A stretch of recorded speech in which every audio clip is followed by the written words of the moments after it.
falling in love with Jesus. And it's about talking about the price Jesus paid for loving us.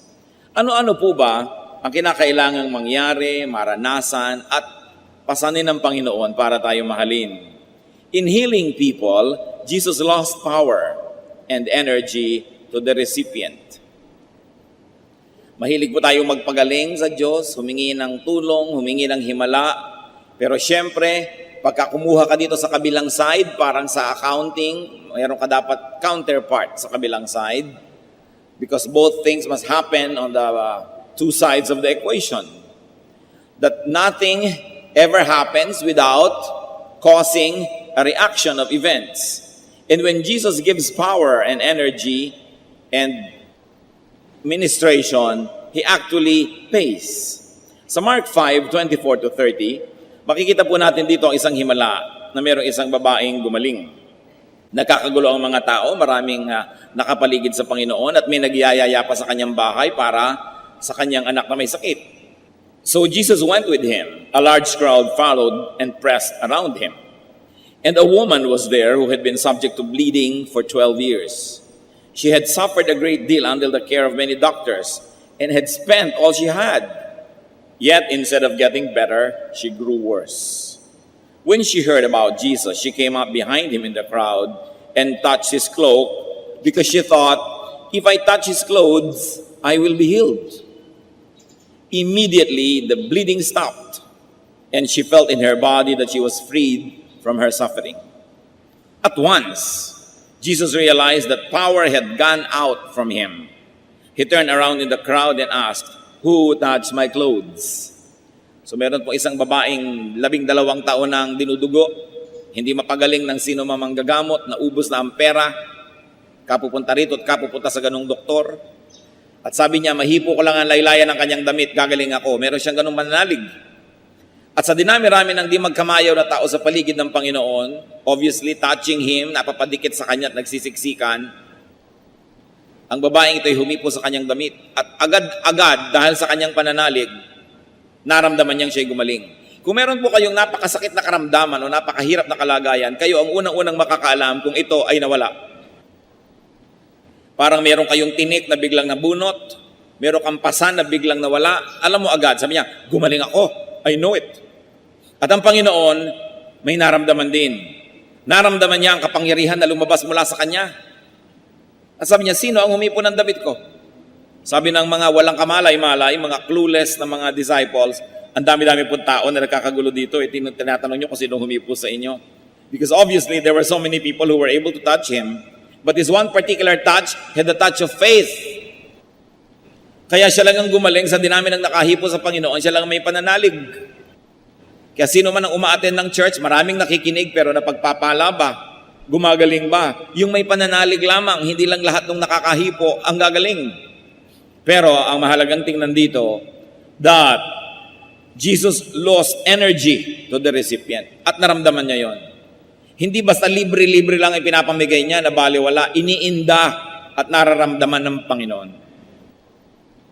Kung minsan naman kasi iba, medyo may trabaho ka lang, may konti kang pera, bigyan mo naman kami, hindi mo naman iindahin, ang dami mo naman pera. Paano ka pwede magbigay kahit kanino na hindi mo iniinda? At ang Panginoon talagang nararamdaman niya ang kanyang pagbibigay because He pays. What else did Jesus pay to become our Lord and loving Savior? The Lord received the illnesses upon Himself whenever He healed people. In healing people, He received the illnesses. Matthew 8:16-17, when evening came, many who were demon-possessed were brought to Him, and He drove out the spirits with a word and healed all the sick. This was to fulfill what was spoken through the prophet Isaiah. He took up our infirmities and carried our diseases. Nakikita niyo po yung mga nurses, doctors, technicians na nagsisilbi sa mga pasyenteng may sakit, lalo yung nakakahawa, bihis na bihis, ayos na ayos, linis na linis dahil baka makuha nila yung sakit. Pero kung yan po ay tinatanggal sa atin, lumilipat. Inoperahan ka, tinanggal yung maruming bahagi ng iyong katawan, napalipat yun doon sa kung saang lugar. Kaya iniingatan nila kung saan pumupunta yung mga biological wastes ng ospital. Dahil may paglilipatan yon, kaya kailangang ingatan. Yung basura natin, inalis natin sa ating bahay na wala yung baho pero lumipat sa iba. Kaya yung mga sakit natin na pinapatanggal natin sa Panginoon, sa niya dinadala. Tinatanggap niya sa kanyang sarili. Yun pong He took up our infirmities is from the Greek lambano, which means to accept, to have, to obtain, to receive, to take. In other words, when you say, the Lord healed me, it means the Lord accepted, obtained, received, and took my disease. Gumagaling ka dahil merong kumukuha ng iyong sakit. At yung sinabi sa prophecy, He carried our diseases, is from the Greek bastadzo, which is to endure, to sustain, to receive, to carry. Pareho lang. Pag kinuha niya yung sakit mo, sa kanya napunta. Kaya hindi pwede kang pagpalain ng Panginoong Hesus na hindi niya nararamdaman na pinagpala ka dahil siya ang nagbabayad. In forgiving sins, Jesus received the punishment due the sinner. Hihingang ng tawad, Lord, patawarin niyo po ako sa kasalanan ko, nagkasala po ako, patawarin niyo po ako. Pag pinapatawad tayo, may nagbabayad. Pag may utang na pinapatawad dahil may nagbayad, hindi pwedeng walang nagbayad. At tuwing humihingi tayo ng tawad para sa ating kasalanan, si Jesus ang ating pinagbabayad. Mga kapatid, kung minsan siguro, sobrang na tayo nasanay sa kabutihan ng Diyos. Lord, pagka magko-confess sa gabi bago matulog, marami po akong kasalanan, tulad din po ng kahapon, sorry, thank you po, good night. Ganon na lang ba kagaan ang paghingi ng tawad? Kung atin pong laging naaalala na pag humihingi tayo ng tawad, may nagbabayad at ang Panginoon yun. Whenever you ask to be cleansed, linisin niyo po ako, Panginoon. You are asking Jesus to shed His blood to cleanse you. Cleansing, salvation is free, but it is not cheap because Jesus pays. Isaiah 53 verses 5 to 6, referring to the Lord, but He was pierced for our transgressions. He was crushed for our iniquities. The punishment that brought us peace was upon Him, and by His wounds we are healed. We all like sheep have gone astray. Each of us has turned to his own way, and the Lord has laid on Him the iniquity of us all. Bakit siya sinugatan? Dahil sa ating mga kasalanan. Bakit siya dinurog? Dahil sa ating mga karumihan. Bakit siya pinarusahan? Ba't tayo nagkaroon ng kapayapaan? Dahil lahat ng gulo natin itinambak sa Kanya at ibinigay sa Kanya. At bakit nawala ang ating mga sugat? Sapagkat inilipat sa Kanya. Sabi, lahat tayo para mga tupang naligaw. Alam niyo po, ang mga tupa, napakadaling maligaw. Kahit araw-araw, doon dumadaan sa landas na yon, konting lito lang, nalito na, lumiko na sa iba, nahulog na sa bangin. Kaya ang ginagamit na paghahalin tulad sa mga mananampalataya ay tupa. Kasi ang tupa ang daling maligaw. Tulad natin, sa niya ang dali-dali nating maligaw at ibinunton sa Kanya ang lahat ng parusa para sa ating mga kasalanan. Kaya ang sabi sa 1 Peter 2:24, echoing Isaiah, He Himself bore our sins in His body on the tree, meaning the cross, so that we might die to sins and live for righteousness. By His wounds, you have been healed. Nagkaroon ka ng buhay kasi may namatay. Napatawad ka kasi may nagbayad. May lamb, kaya merong forgiveness. Kaya ang tawag sa Panginoon din, Lamb of God. Alam niyo po, sa old tradition of Israel, sa kanilang mga tradisyon ng pag-aalay ng mga hayop, hahawak sila sa ulo ng hayop at sa isang seremonya ay waring inililipat doon sa hayop ang kanilang mga kasalanan. At pagkatapos ang hayop na ito ay papatayin, ititigis ang kanyang dugo at ibubuhos doon sa altar. At dahil mayroong hayop na kumuha ng kanilang kasalanan at itinigis ang kanyang dugo, pambayad sa kasalanan na yon, ceremonially napapatawad yung kasalanan ng mga mananampalataya na nagbibigay ng offering. Ito po yung old offering tradition of Israel. But of course, this was only a hint, a clue of the offering that the true Lamb of God, Jesus, was going to pay. So sa kamatayan ni Jesus, lumilipat sa Kanya ang ating kasalanan, kaya Siya namatay. Hindi naman nakakapagpatawad ng kasalanan yung patuloy kang mag-offer ng mga hayop. Kung hindi mo yun ikinokonekta sa pananalig doon sa darating na Kristo na magiging tunay na kabayaran sa mga kasalanan. So even the offering of blood sacrifices don't mean anything if it is not connected in faith through the blood of Jesus. Kaya lahat po ng ating sacrifices, kung walang kinalaman din kay Jesus, baliwala. Pero ang mahalaga nating tandaan, may nagbayad. May Barabas kasi may Jesus. Ano po ang nangyari noong ang Panginoong Hesus ay inilitis ni Pontius Pilate? Wala siyang makitang kasalanan. Sa niya, wala akong makitang kasalanan dito. Meanwhile, heto si Barabas, sabi niya, alam na alam niyo at alam na alam ko makasalanan. Pumili kayo kung sino sa kanila ang palalayain ko. Kasi naging kaugalian na pagpista, nagpapalaya ng isang may kasalanan. At ang pinili ng mga tao si Barabas at si Jesus, nagpasa ng krus. Habang ang Panginoon ay hinahataw, nagpapasa ng krus at ipinapako, si Barabas nagpa-party. Nagkaroon bigla ng bienvenida party ng kanyang mga kaibigan, kamag-anak, sapagkat siya'y lumaya, samantalang siya'y dapat ay ipako sa krus, dapat siyang parusahan. Pero nakalaya siya dahil si Jesus ang napako. Mga kapatid, tayo ang mga Barabas na yan. Sabihin niyo sa katabi niyo, ikaw si Barabas. At sabihin niyo naman sa nagsabi sa inyo, at ikaw din. Kaya tayo pupunta sa kalangitan dahil si Lord ay nagbayad. Sabi sa Bible, He went down to the depths of hell for 3 days. Kaya tayo magkakaroon ng buhay, siya'y namatay. Kaya tayo lumilinis, siya ang pinarumi. At siya ang tumanggap ng ating mga kasalanan. So we should never just take confession lightly. Na hindi natin sabihin, Lord, may kasalanan na naman po ako. Sabi ng iba, sige na, magkasala ka na, i-confess mo na lang. Madali namang kausapan Diyos, i-confess mo lang. Sabi sa Bible, if we confess our sins, He is just and will forgive us all our iniquities. Yes, the Lord forgives, but the Lord pays. Tuwing kayo po, halimbawa, gagawa ng mali, pero alam nyo, magulang nyo magbabayad. At di ba, nangyayari naman sa buhay natin yan?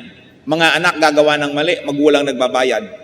Magulang nagbabayad ng piyansa, magulang ang nagbabayad sa pulis, magulang ang nagbabayad sa hukom, magulang ang nagbabayad sa ospital, sa mga na-damage. Talagang may nagbabayad.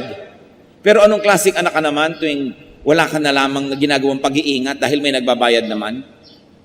At sa mga kasalanan natin paulit-ulit, ang Panginoon, paulit-ulit nating sinusugatan para kuhanan ng dugo na panglinis sa ating kasalanan. Ganun niya tayo kamahal. Isang pagmamahal na hindi dapat abusuhin, isang pagmamahal na dapat maging inspirasyon natin para tayo magsikap na bigyan siya ng kaluguran, kasiyahan, at tigilan natin ang kahihingi ng dugo niya. Ngayon yung iba naman, ba't hindi ka malang nagko-confess kasi nahihiya na ako sa Diyos humingi ng dugo eh. Kung talagang nahihiya ka, ang tigilan mo ay ang pagkakasala. Kasi kahit hindi ka humingi ng dugo at palinis, offensive pa rin sa Diyos ang karumihan. Yan po ang pinagkaiba mga kapatid ng Christianity. That's why we do not apologize to say that this is the real one, the genuine one. Because in Christianity, Christ pays. In all other religions, you pay. Humanap kayo ng ibang religion na hindi salvation through faith in Jesus. Siguradong yung tao ang Savior niya.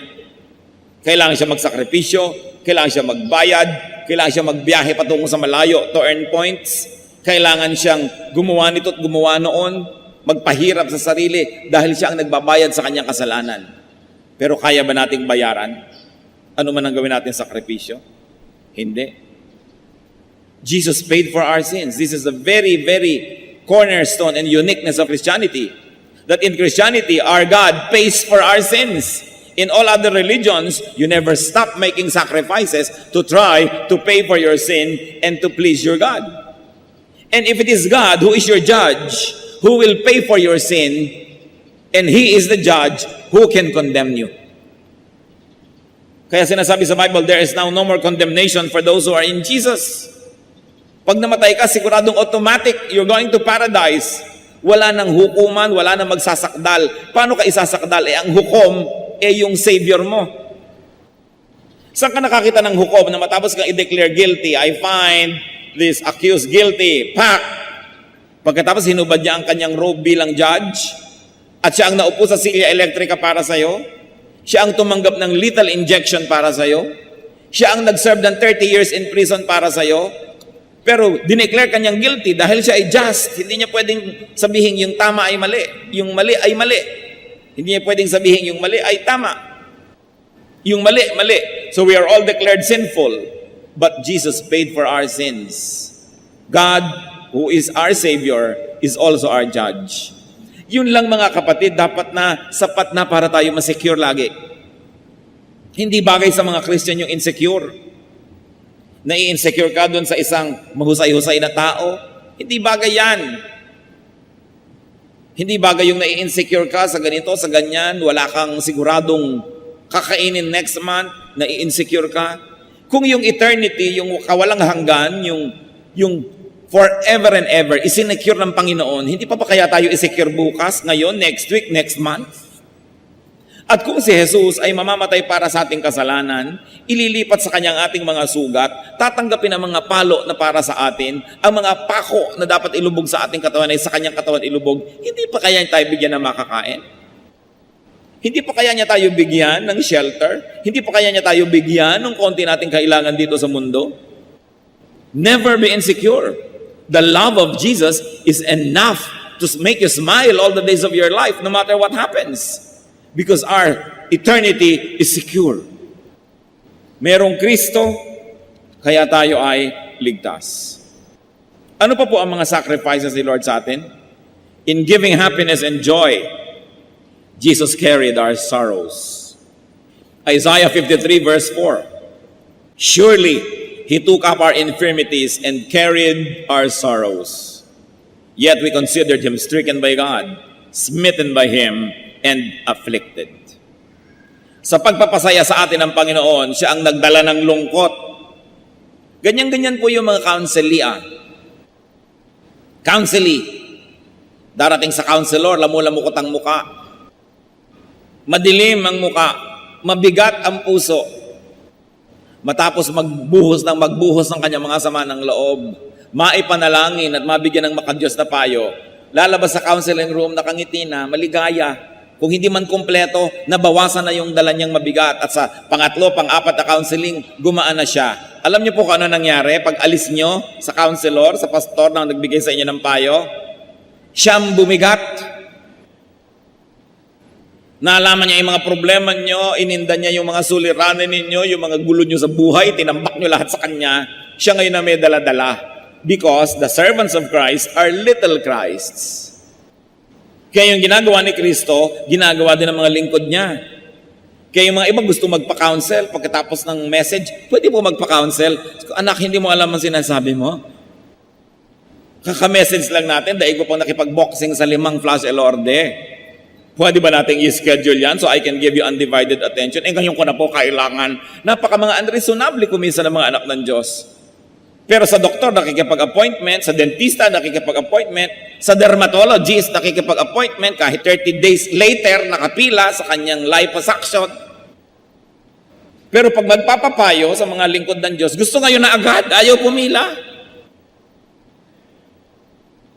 At akala mo, gumaan na yung kanyang pakiramdam, hindi mo lang iniisip at ipanalangin yung counselor niya na gumaan siya dahil yung bigat nalipat doon. Yan po ang ministration ng mga anak ng Diyos. May sumaya dahil may lumungkot. Kaya ang tawag sa Panginoon sa Isaiah 53 verse 3, a man of sorrows. Paano ka naman sasaya kung talagang alam mo at diniinda mo ang suliranin ng mundo? Kaya dapat nating ipinapanalangin po ang ating mga counselors. Para kasi silang basurahan. Yung lahat ng basura mo, itatambak mo sa kanila, luminis ka't gumaan pero naiwan sa kanila. Anong gagawin nila? They have to be helped spiritually. Because that is difficult. What else did Jesus pay? In serving people, Jesus got tired. Ang Panginoon nga napagod. Tao pa. Mark 6:31, then because so many people were coming and going, that they did not even have a chance to eat, He said to them, come with me by yourselves to a quiet place and get some rest. Hindi na matapos-tapos ang miniministera ng mga tao. Sabi ng Panginoon sa kanyang disciples, magsara muna tayo. The doctor is out. Magpahinga muna tayong lahat sa isang tahimik na lugar. At alam ni Lord John. And people are comforted because someone takes their burdens. Kaya kita nyo, nakakita ng kapahingahan yung mga lumalapit sa kanila at ang napagod yung mga disciples. But we must here appreciate the ministry of Christians. That the disciples help the Lord serve the people. That the disciples help the Lord carry His cross. Sa Matthew 27:32, an interesting episode happened on the way to Golgotha. No ang Panginoon po ay nagpapasa ng krus, merong biglang nakatulong sa kanya ng pagpapasan. As they were going out, they met a man from Cyrene named Simon, and they forced him to carry the cross. Wala naman tao magbo-volunteer na buhatin yung krus ni Kristo eh. Wala naman taong talagang willing na tulungan si Kristo magbuhat. Kaya this man was forced. We should know that many servants, many helpers, and disciples of Christ were actually forced to help the Lord. Bihirang-bihira, and I'll be suspicious of people who really would like to become pastors. Yung talagang gustong-gusto maging pastor na gustong-gusto. Bakit?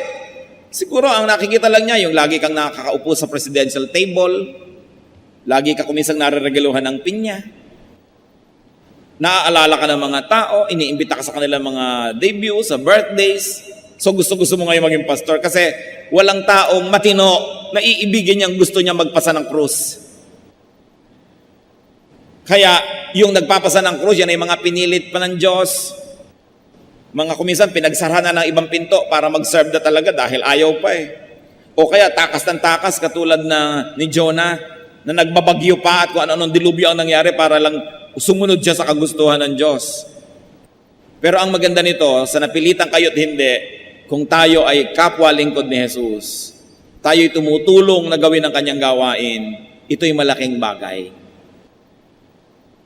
Kahit si Jesus na nga siya, kinailangan pa na magkaroon ng isang taong katuwang, katulong sa kanyang gawain. Hindi dahil kailangan niya ang tao, because God wants to dignify us and He likes us to become His workmates, His partners, His supporters. Kaya tayo kahit nag-aagam-agam, may konting duda, and your love for yourself, for your comfort, for your freedom, discourages you from helping Christ carry His cross, follow the voice of God and help the Lord carry His cross. Kaya ang kasabi-sabi niya, carry your cross and follow me. Gusto mo palang sumunod kay Kristo? Hindi ba nakakahiya na si Kristong Diyos ay may pasang krus tapos sumusunod ka, wala kang dala? Kaya ang susunod kay Kristo, papasan din ang kanyang munting krus. Salamat na lang, hindi sa kanya ipinapapasan yung krus, yung cross of salvation. Kundi yung cross na lang niya na, halimbawa, mahiyain siya, dapat niya yung talunin. Halimbawa, tamad siya, dapat niya sipagan. Halimbawa, proud siya, dapat siya maging humble. Yun ang mga cross na dinadala natin. Na marami na siyang trabaho sa buhay, mapapagod pa siya. It's still a cross that we have to carry. But it is a ministry. In identifying with people, Jesus lost His favored status. He lost His fellowship with the Father. Naranasan nyo na ba na kayo nasa isang marangal na kalagayan, pagkatapos may mga tao nasa isang abang kalagayan, pero in identifying with them, bumaba tuloy yung ranking nyo? Ganyan ang ginawa ni Jesus. Kung minsan ikaw ay napaka-respectable person, very accomplished, pagkatapos ang mga kapatid mo, ang mga pinsan mo, ang lahat ng kamag-anak mo, basagulero, mga hampas lupa, pero in identifying with them, nababawasan ang iyong ningning, but you identify with them nevertheless, kasi kamag-anak mo. Isa kang kagalang-galang na teacher na babae, ginagalang ng lahat, tapos yung asawa mo, pasuray-suray at laseng. Dahil sa iyong association, nadadala ka niya pababa. Ano kaya ang pagbaba na dinadala natin sa Panginoon? Na siya'y nasa langit, literally ibinaba sa lupa. Napakataas ang kalagayan, siya'y naging hamak, siya'y naging kawawa, inapi-api, sinaktan. Biruin mo, anak ng Diyos, sasampalin ng tao lamang, papahirapan, sasaksakin, hahampasin. At hindi lang yon. Naputol pa ang kanyang favored fellowship with the Father. Matthew 27:46. About the 9th hour, Jesus cried out in a loud voice, Eloi, Eloi, lama sabachthani, which means, my God, why have you forsaken me?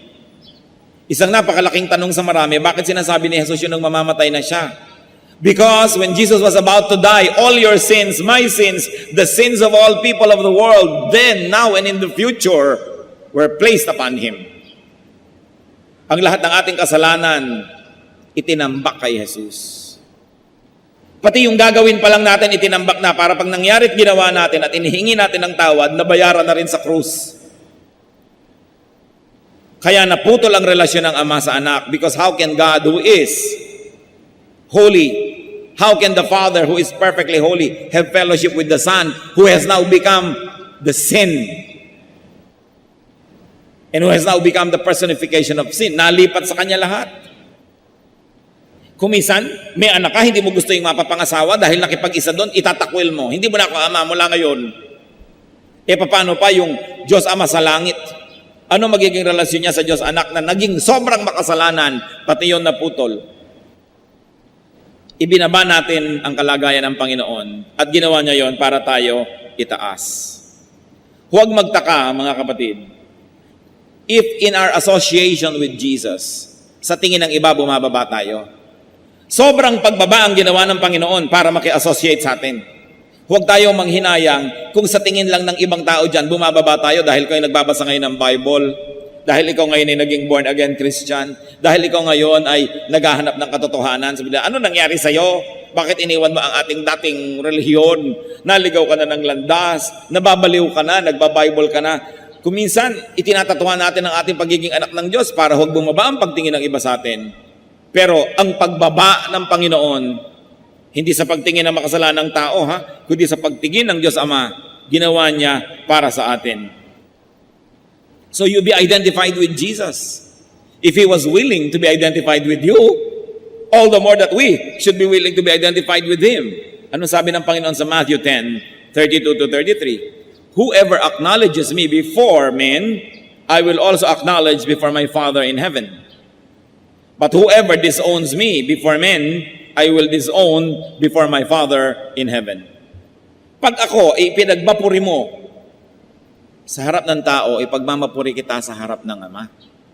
Pero pag ikinahiya mo ko sa harap ng tao at itinatwa mong anak kita, itatatwa kita sa harap ng Ama sa araw ng paghuhukom. Ganun ang pagmamahal sa atin ng Diyos. Sobra. Christianity is a religion premised on love, on the love of God for people. Sa kayo nakakita ng relihiyon na yung Diyos ang nag-o-offer at ang offering niya hindi bulaklak, hindi kandila, hindi dasal, hindi usok. Ang offering niya ang sarili niyang buhay para sa kanyang mga anak. So the Lord loves us. Jeremiah 31:3. The Lord appeared to us in the past, saying, I have loved you with an everlasting love. I have drawn you with loving kindness. In loving and serving people, the Lord Jesus Christ received all our illnesses upon His body. He received the punishments for our sins. He carried our sorrows, grew tired, and lost His fellowship with the Father.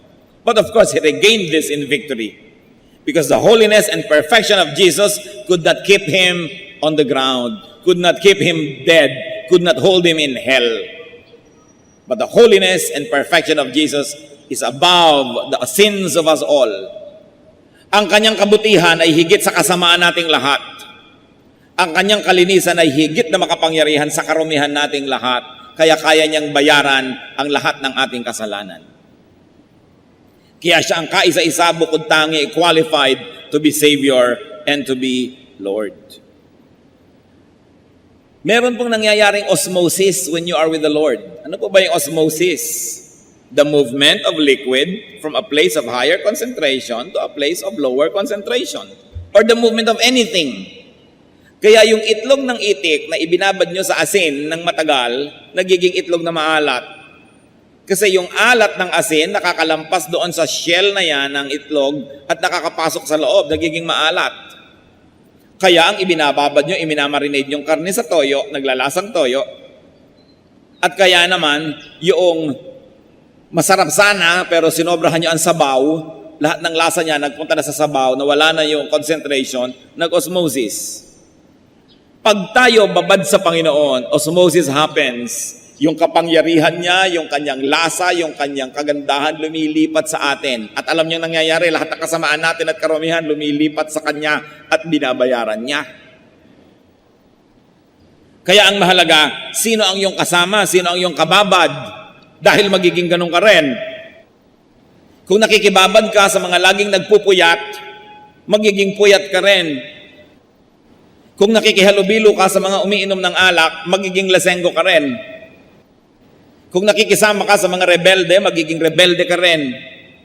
Pag sumasama ka sa mga sexually immoral, magiging immoral ka rin. Because there is osmosis.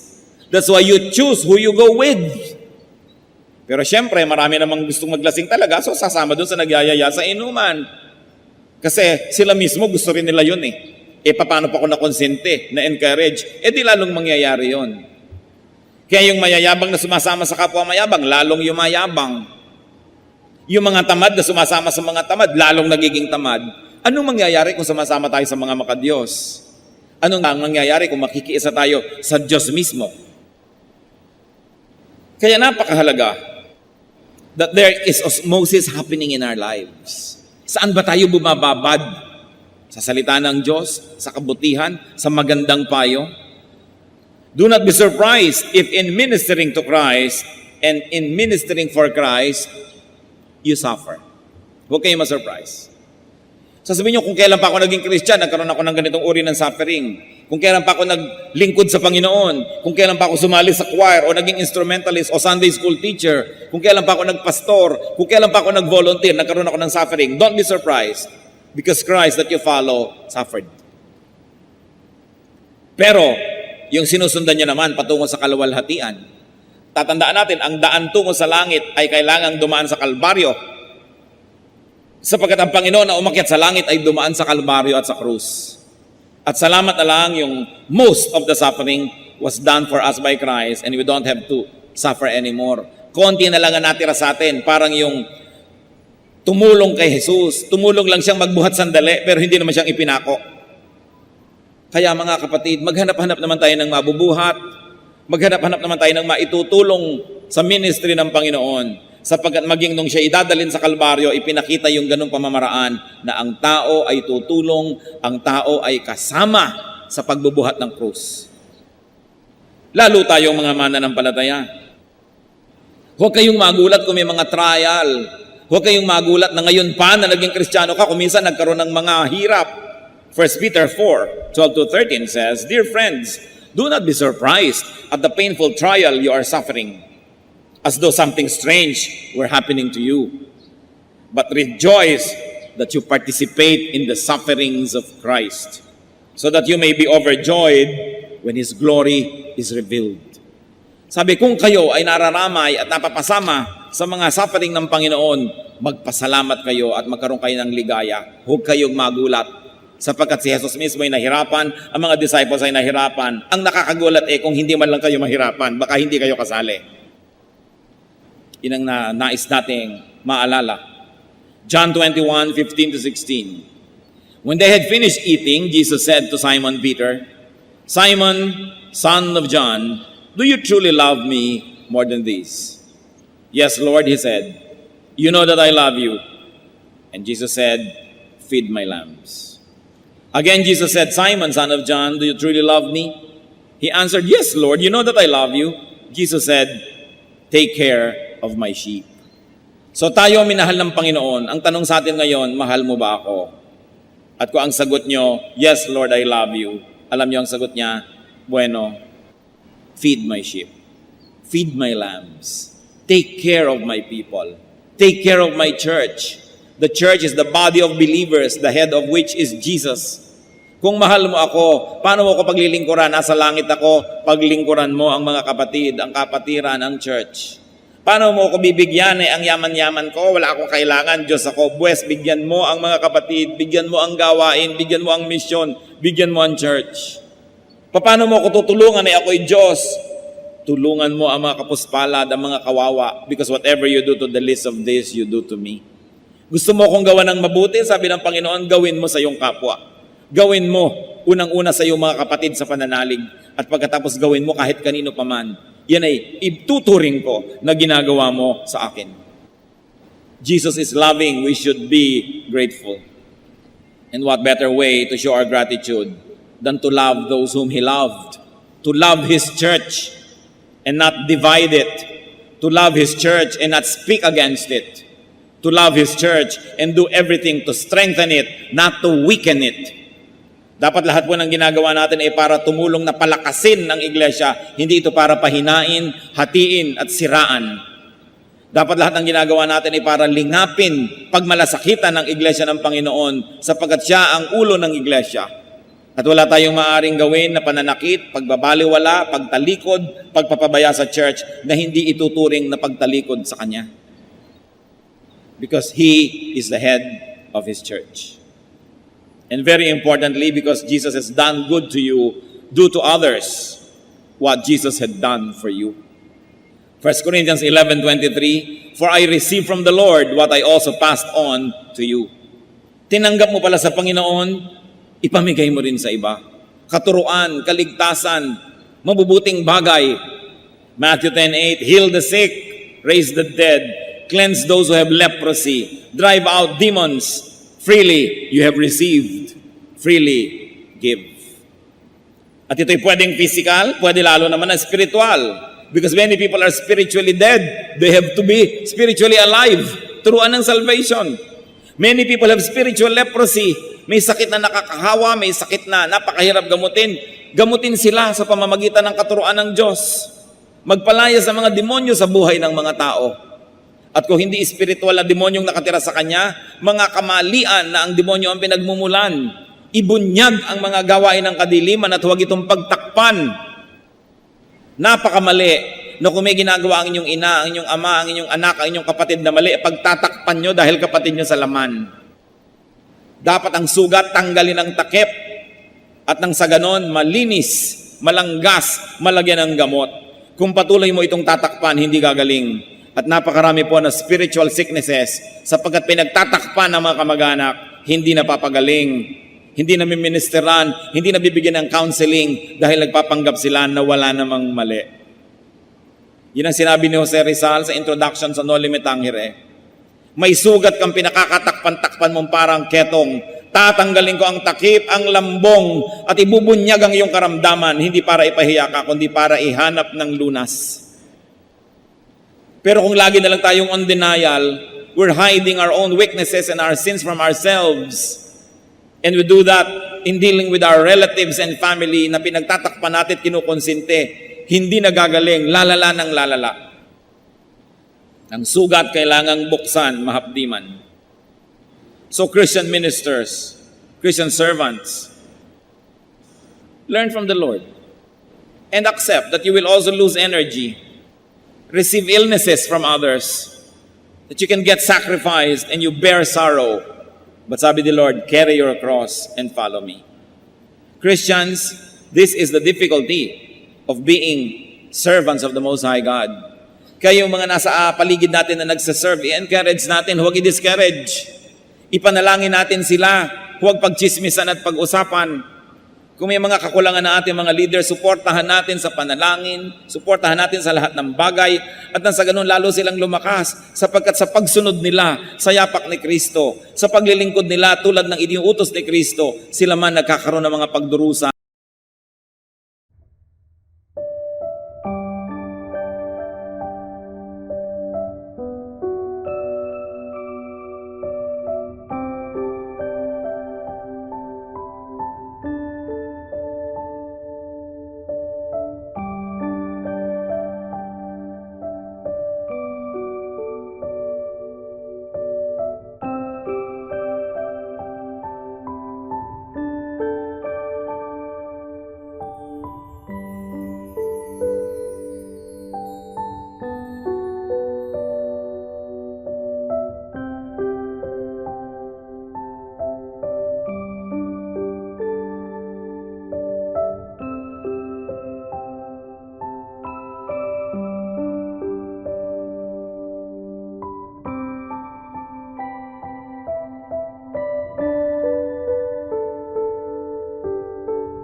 na hinarap ni Kristo.